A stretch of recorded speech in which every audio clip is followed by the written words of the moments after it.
जय हिंद दोस्तों, welcome to our YouTube channel. This is Aryan Shukla. दोस्तों, आज की क्लास में हम प्रैक्टिस सेट सॉल्व करेंगे। इसमें आपके जीके के इंपॉर्टेंट क्वेश्चन होंगे, टॉप के क्वेश्चन होंगे। कुछ ऐसे क्वेश्चन हैं जो पुलिस कांस्टेबल की परीक्षाओं में कई बार पूछे गए हैं। क्लास को ध्यान से देखिएगा और जो क्वेश्चन ना आए उसे कॉपी में नोट डाउन कीजिए। एंड क्लास के अंत में अपना स्कोर ज़रूर बताइए कि आपके कितने क्वेश्चन राइट निकले। सबसे पहले क्लास को लाइक करिए, अपने फ्रेंड ग्रुप सभी जगह शेयर कर दीजिएगा ताकि ज़्यादा से ज़्यादा लोग जुड़ सकें।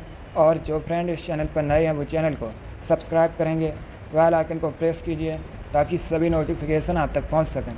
चलिए शुरू करते हैं आज की क्लास। क्वेश्चन नंबर फर्स्ट के लिए आंसर करिए। इंपॉर्टेंट क्वेश्चन है, आपको एग्जाम में देखने को मिल सकता है। आपको बताना है मैथॉन बांध किस राज्य में है। बताइएगा मैथॉन डैम ये किस राज्य में स्थित है। ऑप्शन नंबर ए झारखंड में, option number B Andhra Pradesh में, ऑप्शन नंबर सी उत्तर प्रदेश में, या ऑप्शन नंबर डी महाराष्ट्र में। आपको बताना है मैथॉन डैम कहाँ पर स्थित है। इंपॉर्टेंट क्वेश्चन है, सभी लोग आंसर करिए। Very good. इसका right answer option number A होगा, झारखंड में। Yes, option number A correct answer है दोस्तों। मैथॉन डैम ये झारखंड में स्थित है, इसलिए option number A correct answer होगा। अब आपसे एग्जाम में क्वेश्चन और पूछा जा सकता है कि मैथॉन बांध, मैथॉन डैम ये किस नदी पर है। तो ये दोस्तों बराकर नदी पर है। तो आप लोग याद रखिएगा मैथॉन बांध जो कि झारखंड में है और ये बराकर नदी पर है। चलिए क्वेश्चन नंबर फर्स्ट का option number A correct answer होगा। आगे बढ़ते हैं।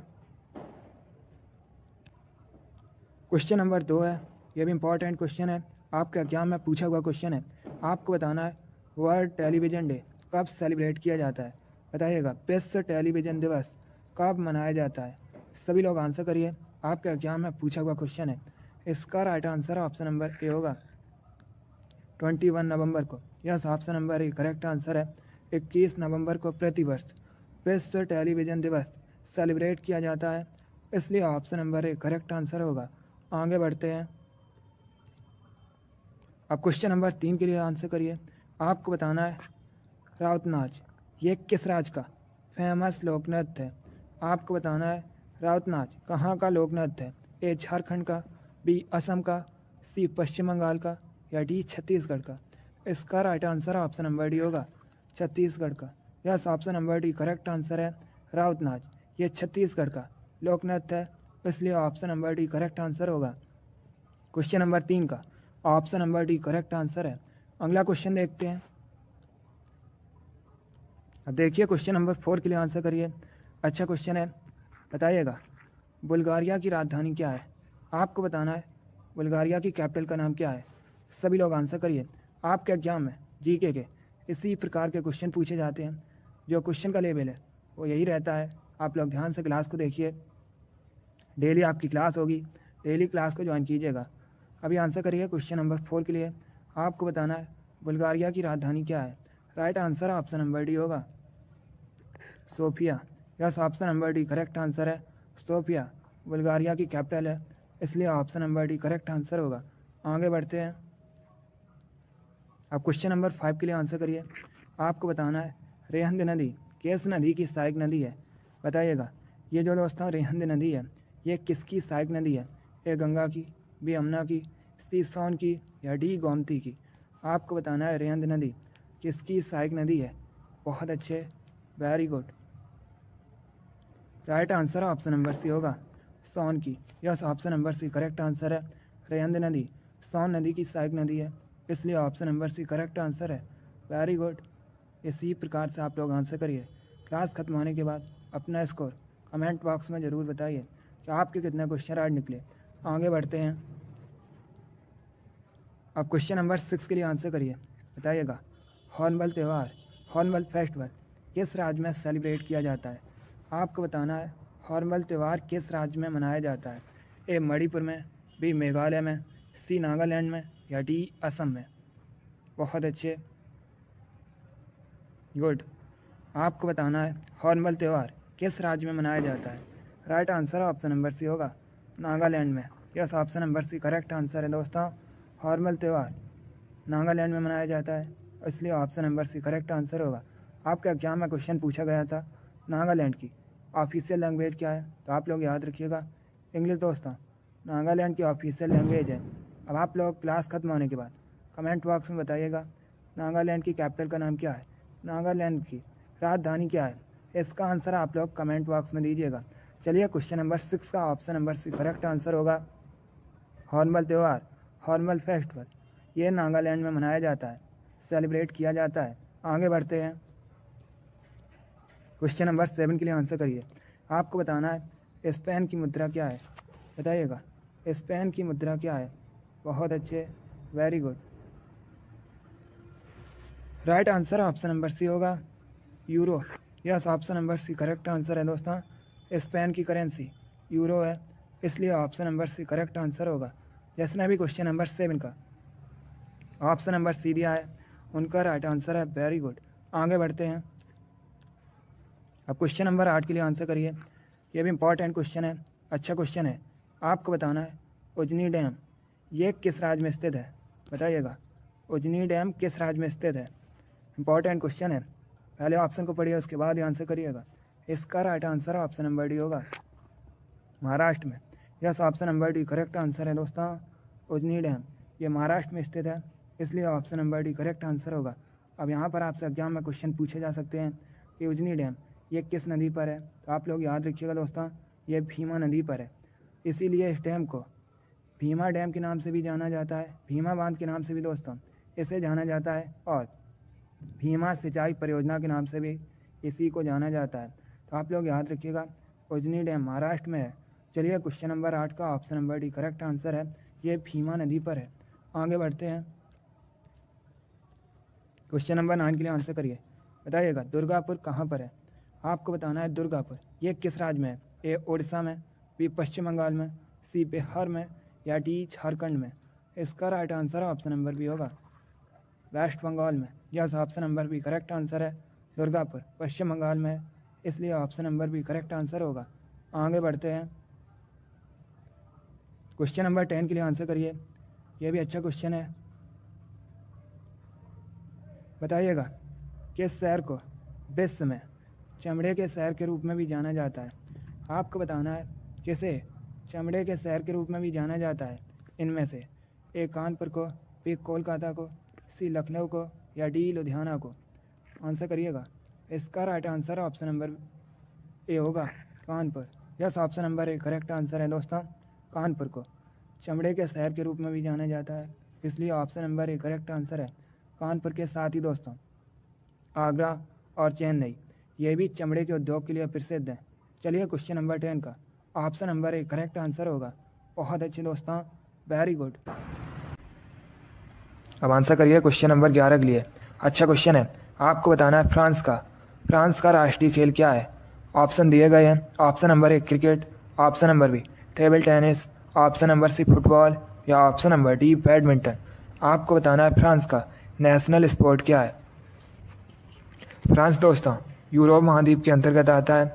एग्जाम में क्वेश्चन पूछा गया था कि फ्रांस की राजधानी क्या है? आप लोग बताइएगा फ्रांस की राजधानी क्या है? Very good.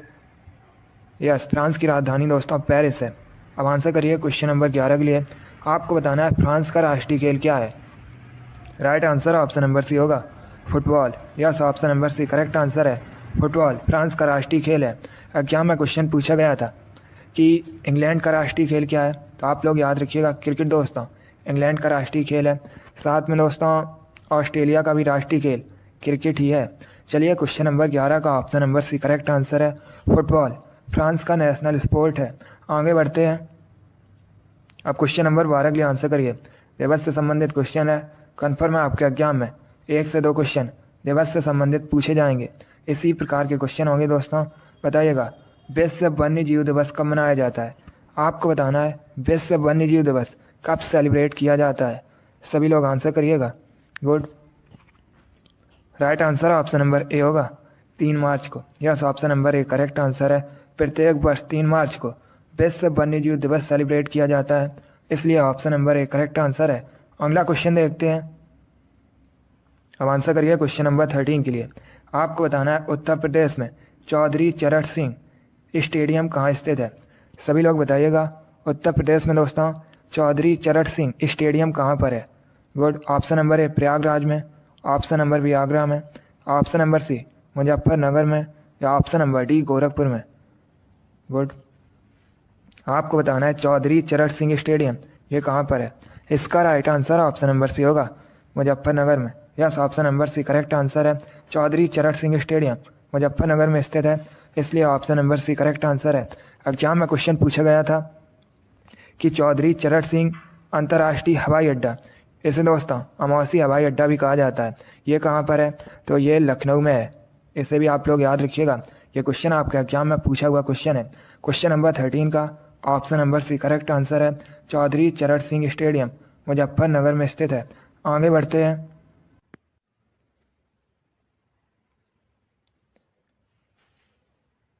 क्वेश्चन नंबर 14 के लिए आंसर करिए। अच्छा क्वेश्चन है, बताइएगा रडार यंत्र किस काम में आता है। आपको बताना है रडार किस काम में आता है। ऑप्शन को पढ़िए और उसके बाद आंसर दीजिएगा। आपका एग्जाम में क्वेश्चन पूछा गया था कि रडार का फुल फॉर्म क्या होता है, तो याद रखिएगा रडार का फुल फॉर्म होता है रेडियो डिटेक्शन एंड रेंजिंग। अब बताइएगा यह किस काम में आता है। Right answer option number D होगा, जहाज़ों की गति, स्थिति व दिशा मापने के लिए। तो ऑप्शन नंबर डी आपका राइट आंसर होगा। आगे बढ़ते हैं। क्वेश्चन नंबर 15 के लिए आंसर करिए। अब आपको बताना है रोजर फेडरर ये कहाँ के निवासी है। बताइएगा रोजर फेडरर कहाँ के निवासी है। पहली बात तो आप लोग याद रखिएगा, रोजर फेडरर दोस्तों टेनिस के स्टार खिलाड़ी हैं। अब आपको बताना है इनका संबंध किस देश से है। Very good, option number B correct answer है, स्विट्जरलैंड से। Yes, option number B correct answer है। रोजर फेडरर स्विट्जरलैंड के स्टार टेनिस खिलाड़ी हैं। चलिए क्वेश्चन नंबर 15 का option number B correct answer है। बहुत अच्छे, अगला क्वेश्चन देखते हैं। क्वेश्चन नंबर 16 के लिए आंसर करिए। ये क्वेश्चन मैंने अभी आपको बताया था, तो आप लोग राइट आंसर करिएगा। आपको बताना है वानखेड़े स्टेडियम कहाँ स्थित है। ऑप्शन नंबर ए मुंबई में, बी लखनऊ में, सी न्यू दिल्ली में, या डी चेन्नई में। अभी मैंने आपको ये क्वेश्चन बताया था, आप लोग राइट आंसर करिए। आपको बताना है वानखेड़े स्टेडियम कहाँ स्थित है। बहुत अच्छे, right answer option number A होगा, मुंबई में। Yes, option number A correct answer है। अगला क्वेश्चन देखते हैं। क्वेश्चन नंबर 17 के लिए आंसर करिए। अच्छा क्वेश्चन है, साइंस से संबंधित क्वेश्चन है। पहले ध्यान से क्वेश्चन को पढ़िए, उसके बाद आंसर करिएगा।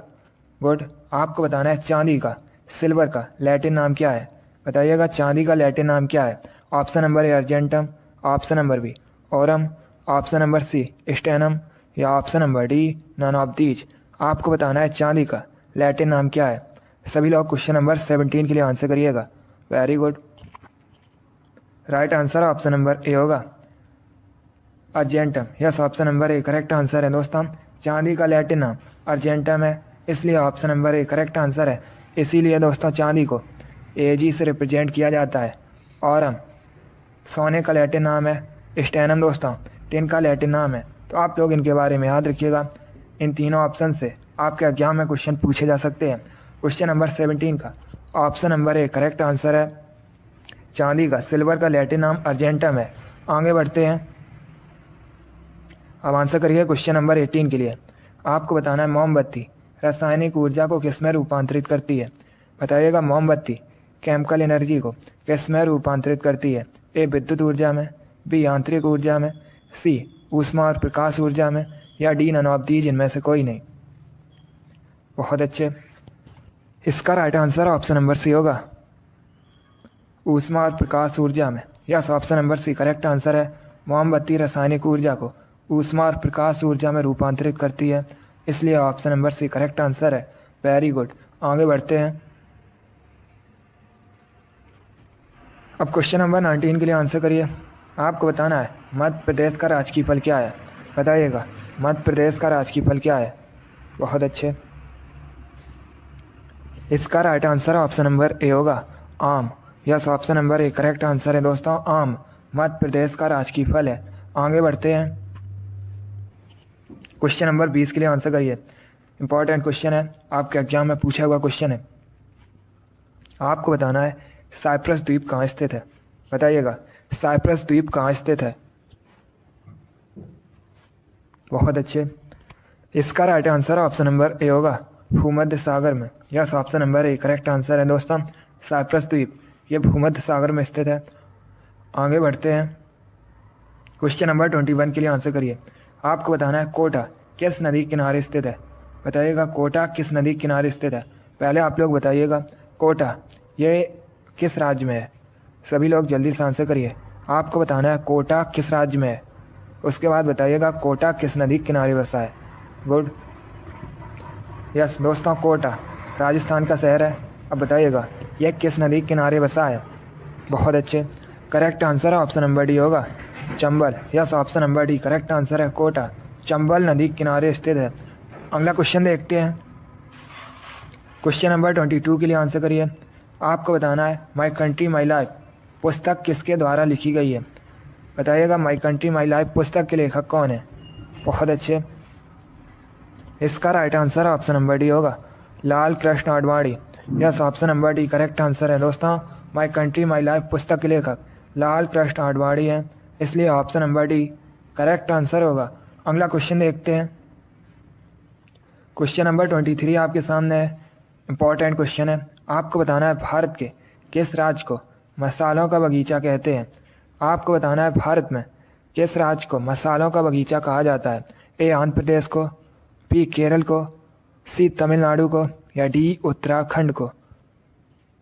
गुड, इसका right answer option number B होगा, केरल को। Yes, option number B correct answer है, केरल को भारत में मसालों का बगीचा कहा जाता है, इसलिए option number B correct answer है। एक क्वेश्चन आपके एग्जाम में पूछा गया था, मैंने भी आपको ये क्वेश्चन कई बार बताया है कि केरल की ऑफिशियल लैंग्वेज क्या है। ये क्वेश्चन आपके एग्जाम में पूछा हुआ क्वेश्चन है, तो आप लोग याद रखिएगा मलयालम दोस्तों केरल की ऑफिशियल लैंग्वेज है। क्वेश्चन नंबर 23 का option number B correct answer है, केरल को भारत में मसालों का बगीचा कहा जाता है। अगला क्वेश्चन देखते हैं। क्वेश्चन नंबर 24 आपके सामने है। बताइएगा गीता रेस पुस्तक के लेखक कौन है। आपको बताना है गीता रेस नामक पुस्तक के लेखक कौन है। ए जवाहरलाल नेहरू, बी बाल गंगाधर तिलक, सी महात्मा गांधी या डी सुभाष चंद्र बोस। आपको बताना है गीता रेस नामक पुस्तक किसके द्वारा लिखी गई है। बहुत अच्छे,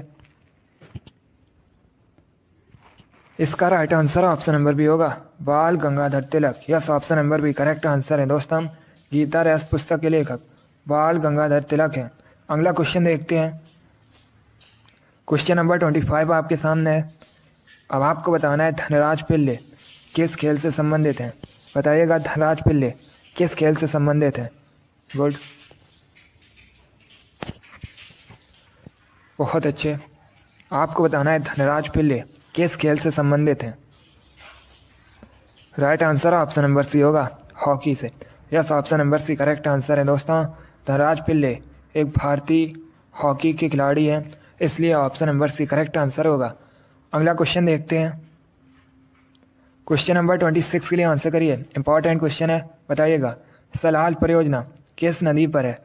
एक क्वेश्चन एग्जाम में पूछ लेते हैं कि सलाल परियोजना कहाँ पर है, तो याद रखिएगा दोस्तों ये जम्मू और कश्मीर में है। अब आपको बताना है ये किस नदी पर है। अच्छा क्वेश्चन है, बताइएगा सलाल परियोजना किस नदी पर है। Right answer option number D होगा, चिनाब नदी पर। Yes, option number D correct answer है, सलाल परियोजना जो कि दोस्तों जम्मू कश्मीर में है और ये चिनाब नदी पर स्थित है।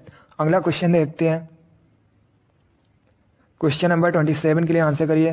बताइएगा फ्लोरीन का परमाणु क्रमांक कितना होता है।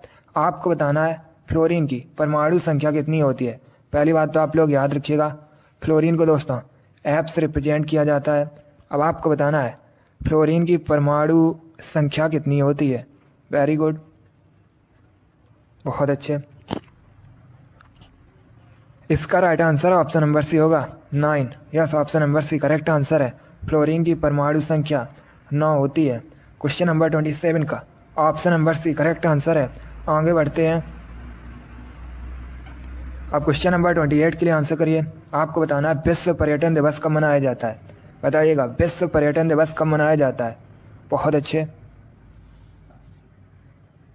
इसका right answer option number D होगा 27 सितंबर को। Yes, option number D correct answer है दोस्तों, प्रतिवर्ष 27 सितंबर को विश्व पर्यटन दिवस मनाया जाता है, इसलिए option number D correct answer होगा। अगला क्वेश्चन देखते हैं। क्वेश्चन नंबर 29 के लिए आंसर करिए। यह भी अच्छा क्वेश्चन है। आपको बताना है निम्न में से किस वेद में संगीत का वर्णन है। बताइएगा संगीत का वर्णन किस वेद में है। ऑप्शन दिए गए हैं, ध्यान से ऑप्शन पढ़िए, उसके बाद ही आंसर करिएगा। दोस्तों वेद 4 हैं, ऋग्वेद, अथर्ववेद, सामवेद, यजुर्वेद। एक क्वेश्चन एग्जाम में पूछ लेते हैं कि वेदों की रचना किस भाषा में की गई है। तो आप लोग याद रखिएगा वेदों की रचना दोस्तों संस्कृत भाषा में की गई है। अब बताइएगा किस वेद में संगीत का वर्णन है। Good, right answer option number सी होगा सामवेद में। यस, ऑप्शन नंबर सी करेक्ट आंसर है। सामवेद में संगीत का वर्णन है, इसलिए ऑप्शन नंबर सी करेक्ट आंसर है। एग्जाम में क्वेश्चन पूछा गया था कि सबसे प्राचीन वेद कौन सा है। तो याद रखिएगा दोस्तों ऋग्वेद सबसे प्राचीन वेद है। और एक क्वेश्चन एग्जाम में पूछा जाता है कि गायत्री मंत्र का उल्लेख किस वेद में है। तो आप लोग याद रखिएगा ऋग्वेद में दोस्तों गायत्री मंत्र का उल्लेख है। चलिए क्वेश्चन नंबर 29 का ऑप्शन नंबर सी करेक्ट आंसर है। संगीत का वर्णन सामवेद में है। आगे बढ़ते हैं, क्वेश्चन नंबर 30 के लिए आंसर करिए। आपको बताना है किसे एशियाई नोबेल पुरस्कार के नाम से भी जाना जाता है। बताइएगा किसे दोस्तों, या किस पुरस्कार को एशियाई नोबेल पुरस्कार के नाम से भी जाना जाता है। Option number A Ramon Magsaysay पुरस्कार, option number B Shanti Swarup Bhatnagar पुरस्कार, ऑप्शन नंबर सी ऑस्कर पुरस्कार, या option number D none of these, इनमें से कोई नहीं। क्वेश्चन नंबर 30 के लिए आंसर करिएगा। बहुत अच्छे, इसका right answer option number A होगा रैमन मैग्सेसे पुरस्कार। Yes, option number A correct answer है। रैमन मैग्सेसे पुरस्कार को एशियाई नोबेल पुरस्कार के नाम से भी जाना जाता है, इसलिए option number A correct answer है। यह भी इंपॉर्टेंट क्वेश्चन है, आपको एग्जाम में देखने को मिल सकता है। आगे बढ़ते हैं, क्वेश्चन नंबर 31 के लिए आंसर करिए। बताइएगा ओणम किस राज्य का प्रमुख त्यौहार है। आपको बताना है ओणम दोस्तों किस राज्य का मेन फेस्टिवल है। ए असम का, बी मिजोरम का, सी केरल का, या डी नागालैंड का। सभी लोग आंसर करिएगा। गुड, इसका राइट आंसर ऑप्शन नंबर सी होगा केरल का। यस, ऑप्शन नंबर सी करेक्ट आंसर है दोस्तों। ओणम केरल का एक प्रमुख त्यौहार है, इसलिए ऑप्शन नंबर सी करेक्ट आंसर होगा। अगला क्वेश्चन देखते हैं, क्वेश्चन नंबर 32 के लिए आंसर करिएगा। ये क्वेश्चन आपके एग्जाम में पूछा हुआ क्वेश्चन है, इसी प्रकार से पूछा गया था। आपको बताना है निम्न में से किसे भारत रत्न नहीं मिला है। बताइएगा किसे इनमें से दोस्तों भारत रत्न नहीं मिला है। भारत रत्न भारत का सर्वोच्च नागरिक पुरस्कार है, ये दोस्तों राष्ट्रपति द्वारा प्रदान किया जाता है। अब आपको बताना है इनमें से किसे भारत रत्न नहीं मिला है। गुड, इसका right answer option number D होगा सोनिया गांधी को। Yes, option number D correct answer है। इनमें से दोस्तों सोनिया गांधी को भारत रत्न नहीं मिला है, इसलिए option number D correct answer होगा। बाकी मोरारजी देसाई, गुलजारी लाल नंदा, राजीव गांधी, इनको भारत रत्न मिला है। क्वेश्चन नंबर 32 का option number D correct answer होगा सोनिया गांधी को भारत रत्न नहीं मिला है। अगला क्वेश्चन देखते हैं, क्वेश्चन नंबर 33 आपके सामने है। बताइएगा गीत गोविंद के रचयिता कौन है। आपको बताना है गीत गोविंद इसके रचयिता कौन है। बहुत अच्छे, right answer option number B होगा Jaydev. Yes, option number B correct answer है दोस्तों। जयदेव गीत गोविंद के रचयिता हैं, इसलिए option number B correct answer होगा। देखिए एग्जाम में क्वेश्चन पूछा गया था, अगर हम ऑप्शन नंबर सी की बात करें वाण भट्ट, हर चरित्र के लेखक कौन है। तो आप लोग याद रखिएगा वाण भट्ट हैं। और एक क्वेश्चन पूछा जाता है कादम्बरी के लेखक कौन है, तब भी आप लोग याद रखिए वाण भट्ट। चलिए क्वेश्चन नंबर 33 का option number B correct answer है गीत गोविंद के रचयिता दोस्तों गीत गोविंद के जयदेव हैं। आगे बढ़ते हैं, क्वेश्चन नंबर 34 के लिए आंसर करिए। बताइएगा महाभारत में अर्जुन किसके पुत्र थे। आपको बताना है महाभारत में दोस्तों अर्जुन किसके पुत्र थे। एग्जाम में क्वेश्चन पूछा जाता है कि महाभारत को और किस नाम से जाना जाता है। तो आप लोग याद रखिएगा महाभारत को दोस्तों जय संहिता के नाम से भी जाना जाता है। एक क्वेश्चन और पूछ लेते हैं एग्जाम में कि महाभारत का युद्ध कितने दिनों तक चला था। तो याद रखिएगा 18 दिनों तक दोस्तों महाभारत का युद्ध चला था। अब बताइएगा आप लोग महाभारत में अर्जुन किसके पुत्र थे। Right answer option number B होगा पांडु का। Yes, option number B correct answer है। आगे बढ़ते हैं, क्वेश्चन नंबर 35 के लिए आंसर करिए। आपको बताना है भारत में किसान दिवस कब सेलिब्रेट किया जाता है। यह भी अच्छा क्वेश्चन है। आपको बताना है भारत में किसान दिवस कब मनाया जाता है। क्वेश्चन नंबर 35 के लिए आंसर करिएगा। इसका right answer option number A होगा 23 दिसंबर को। Yes, option number A correct answer है। प्रतिवर्ष भारत में 23 दिसंबर को किसान दिवस मनाया जाता है? इसलिए option number A correct answer होगा। क्वेश्चन नंबर 35 का option number A correct answer है। भारत में 23 दिसंबर को किसान दिवस सेलिब्रेट किया जाता है। बहुत अच्छे दोस्तों, वेरी गुड गुड गुड। चलिए दोस्तों, आज की क्लास में हमने जीके के 35 इंपॉर्टेंट क्वेश्चन डिस्कस किए with extra fact. I hope आप सभी को ये क्वेश्चन समझ आए होंगे। सो लाइक करिए, शेयर करिए। चैनल पर नए हैं तो चैनल को सब्सक्राइब कीजिए, बेल आइकन को प्रेस कीजिए ताकि सभी नोटिफिकेशन आप तक पहुंच सकें। आप लोग अपना स्कोर कमेंट बॉक्स में ज़रूर बताइए कि आपके कितने क्वेश्चन राइट निकले। इसी के साथ मैं आपको मिलूंगा अगली क्लास में। Thank you guys, thank you for watching. God bless you all.